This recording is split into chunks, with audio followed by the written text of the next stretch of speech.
हाय दोस्तों, ये heat and mass transfer का लेक्चर नंबर 101 है और इस लेक्चर में हम रेडिएशन शील्ड के लिए न्यूमेरिकल करेंगे। इस न्यूमेरिकल में हम जानेंगे कि नंबर ऑफ़ शील्ड किस तरह से फाइंड किए जाते हैं, और यदि आप इसकी पीडीएफ डाउनलोड करना चाहते हो तो पीडीएफ आपको टेलीग्राम ग्रुप पर मिल जाएगी। टेलीग्राम ग्रुप का नाम है कूल टेक्निक्स। तो चलिए न्यूमेरिकल देखते हैं। देखिए, इस तरह के क्वेश्चन में हमसे ये कहा जाता है कि जो हीट रिडक्शन है वो हमको कितना करना है। जैसे क्वेश्चन में हमको बोल दिया जाता है कि जो हीट रिडक्शन है वो हमको 80% करना है या 20%, या इस तरीके से बोल दिया जाता है। लेकिन इस क्वेश्चन में जो हीट रिडक्शन है वो बाई फैक्टर 75 है।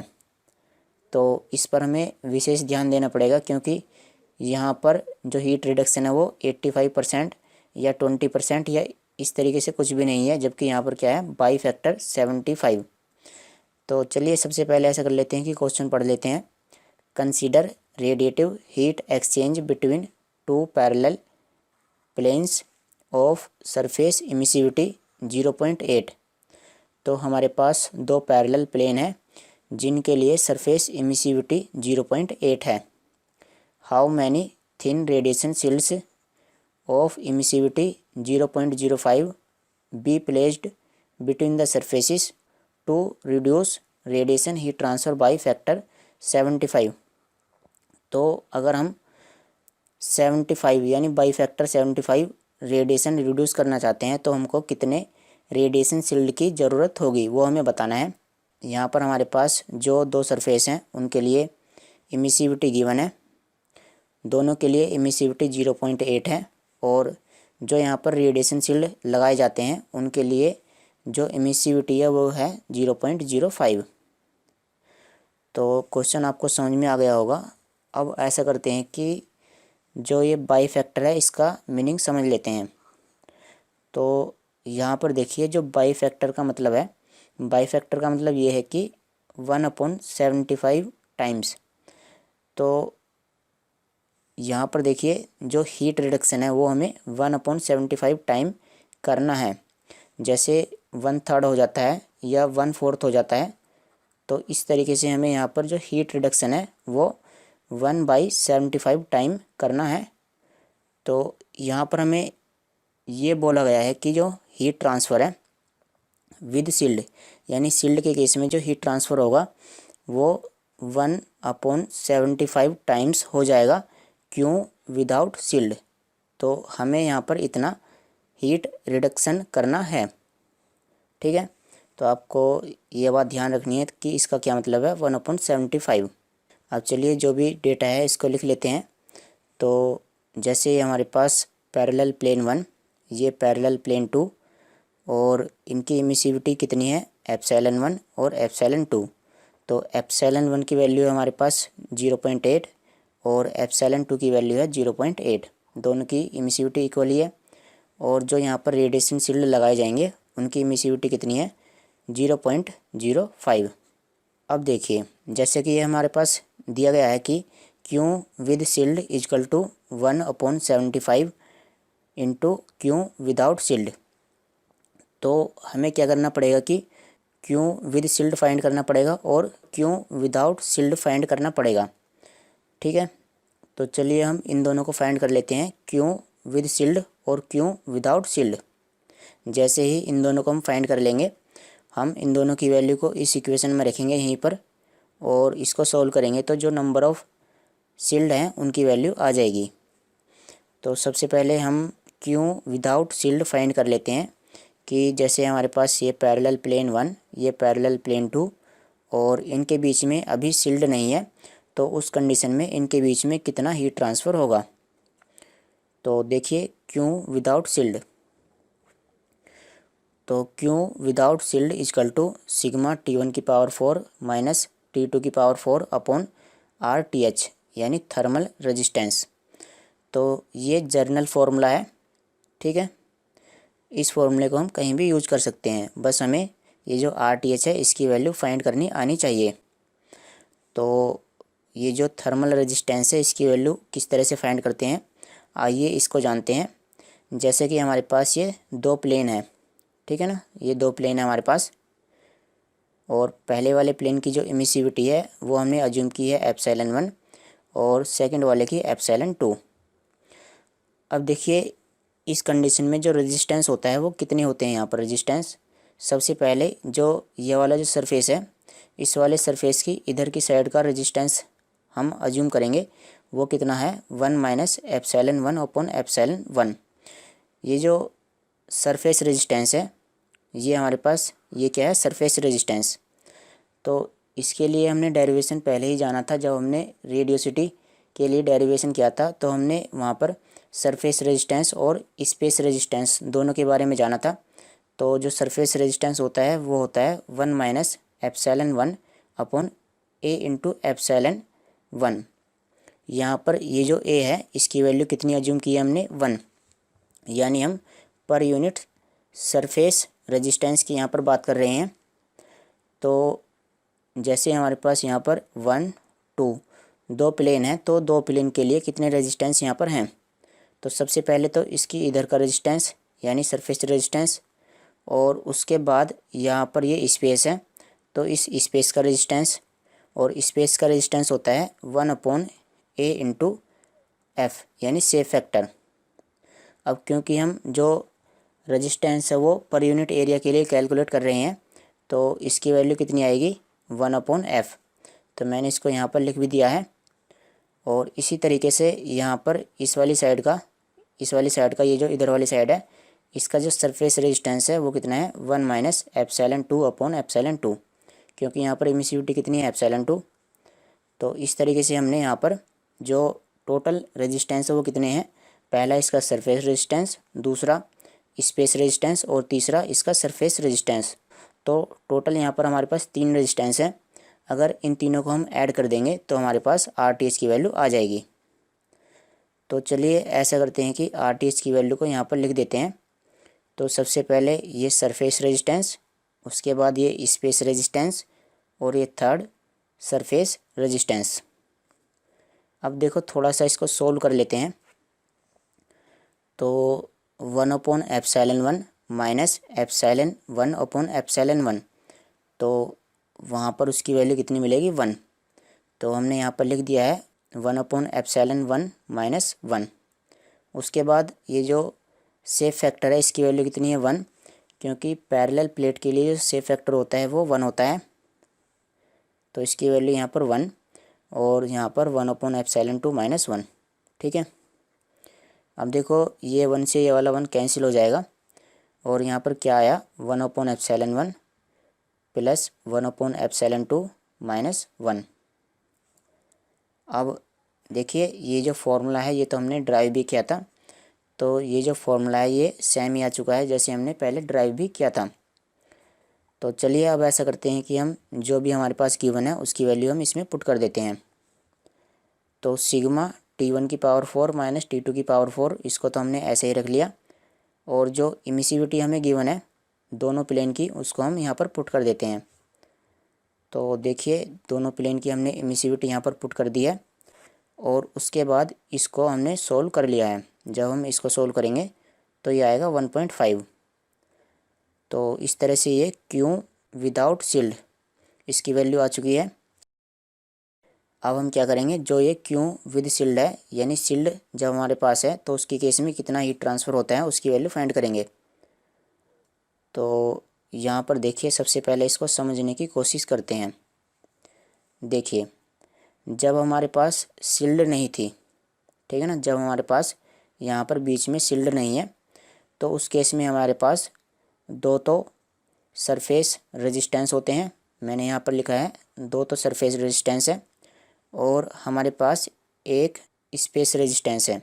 दो सरफेस रेजिस्टेंस है और एक स्पेस रेजिस्टेंस है, ठीक है ना। ये एक स्पेस रेजिस्टेंस है और दो सरफेस रेजिस्टेंस है। अब जैसे ही हमने इन दोनों प्लेन के बीच में ये रेडिएशन शील्ड रखा है तो इसकी वजह से क्या हुआ, यहाँ पर कितने सरफेस रेजिस्टेंस हो जाएंगे।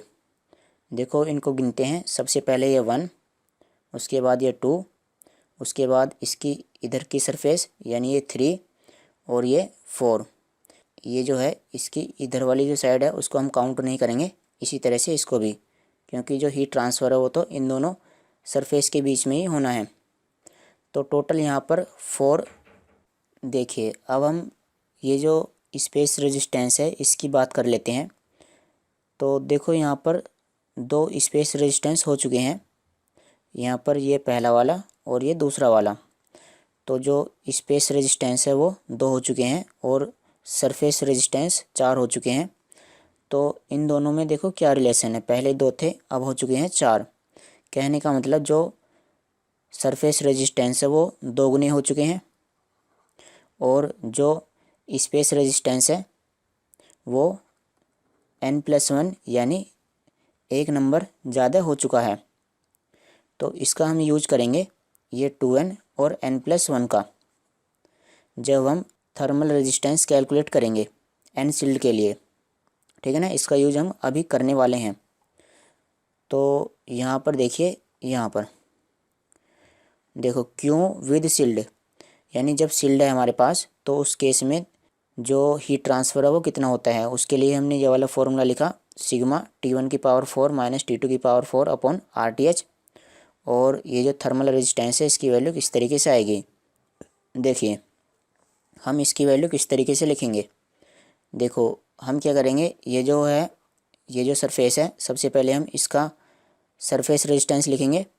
तो इसका surface resistance 1 minus epsilon 1 upon epsilon 1। उसके बाद उसी तरह से इसका भी हम सरफेस रेजिस्टेंस लिखेंगे, तो 1 माइनस एप्सिलॉन 2 अपॉन एप्सिलॉन 2। उसके बाद हम क्या करेंगे कि ये जो जितने भी यहाँ पर सरफेस और स्पेस रेजिस्टेंस है हम इनकी वैल्यू लिखेंगे। तो जैसे कि हमने यहाँ पर n रेडिएशन शील्ड अज्यूम की है, तो इन n रेडिएशन शील्ड की वजह से यहाँ पर टोटल 2n सरफेस रेजिस्टेंस हो जाएंगे और n+1 स्पेस रेजिस्टेंस हो जाएंगे। तो देखो RTH की वैल्यू किस तरह से आई है, 1 माइनस एप्सिलॉन 1 अपॉन एप्सिलॉन 1, यानी इस वाली सरफेस का सरफेस रेजिस्टेंस, और उसके बाद ये जितनी भी शील्ड हैं इनका हम सरफेस रेजिस्टेंस लिखेंगे। तो ये हमारे पास सरफेस रेजिस्टेंस है और उसमें हम 2n से मल्टीप्लाई करेंगे, क्योंकि जो सरफेस रेजिस्टेंस है वो 2 गुना हो जाएगा। और इसी तरह से जैसे ये स्पेस रेजिस्टेंस कितना होता है 1/f, तो इस 1/f में हम किससे मल्टीप्लाई करेंगे, n+1 से। तो ये टोटल स्पेस रेजिस्टेंस हो जाएगा।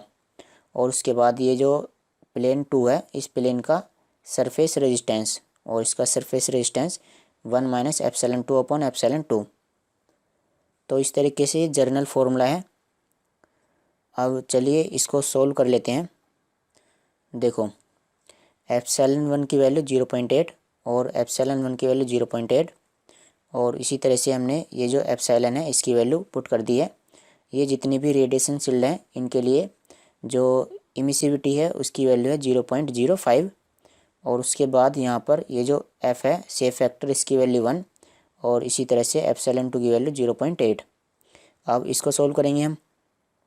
तो देखो इसको सोल्व करेंगे तो ये आएगा 0.25, इसको सोल्व करेंगे तो ये आएगा 19, तो 19 इंटू 2 ये आ जाएगा 38, और ये n और ये n+1 ये रहा, और इसको सोल्व करेंगे तो ये आएगा 0.25।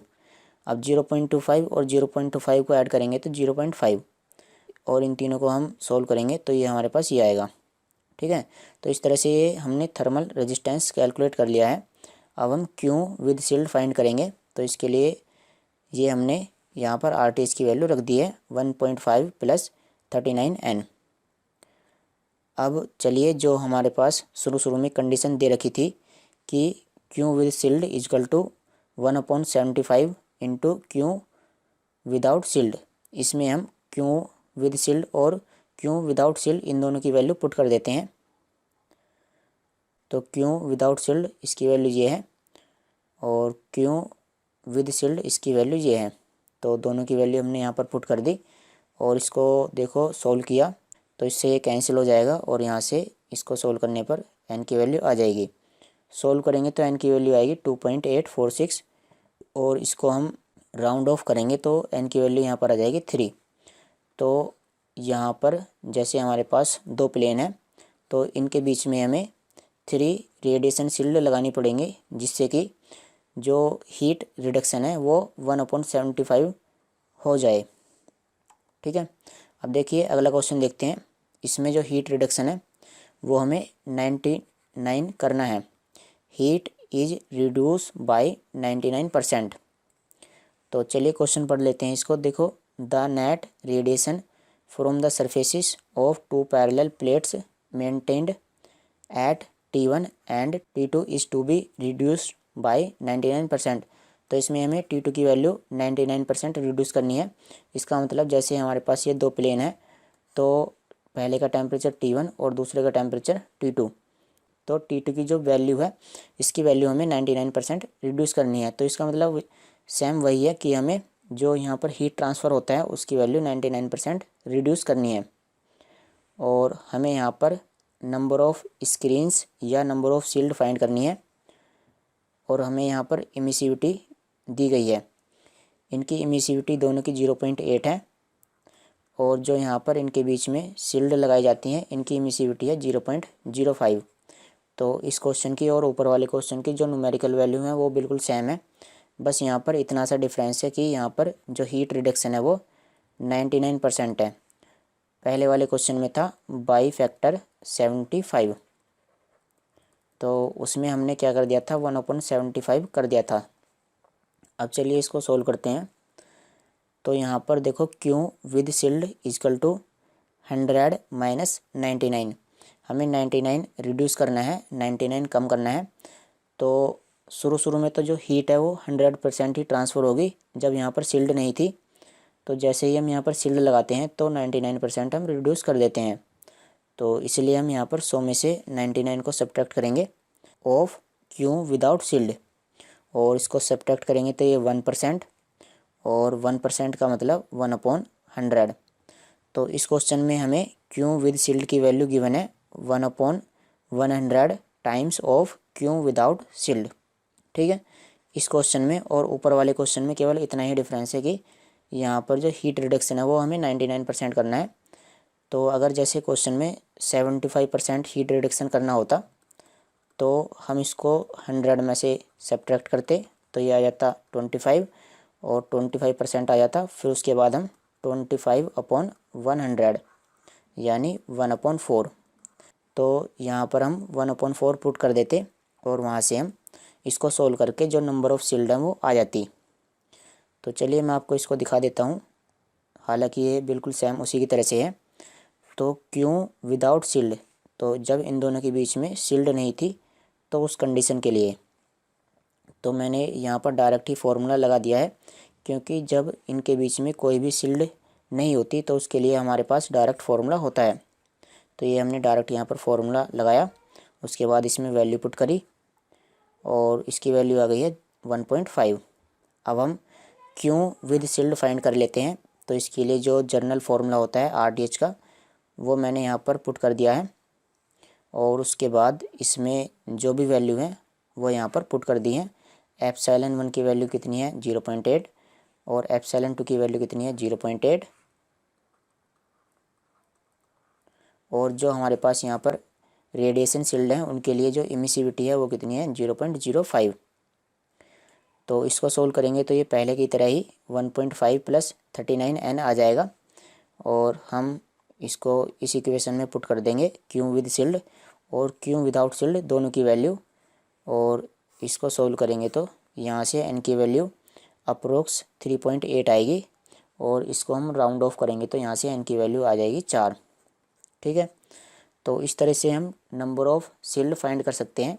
बस आपको यहाँ पर यह वाली जो बात है इस पर ध्यान देना पड़ेगा कि वो क्या बोला गया है। अगर हमें 99% रिड्यूस करना है तो वो कितना आ जाएगा, 1% बचेगा। तो 1/100 या वहाँ पर लिखा आ सकता है कि बाई 75 फैक्टर, तो उसका मतलब 1/75 टाइम हमें करना है।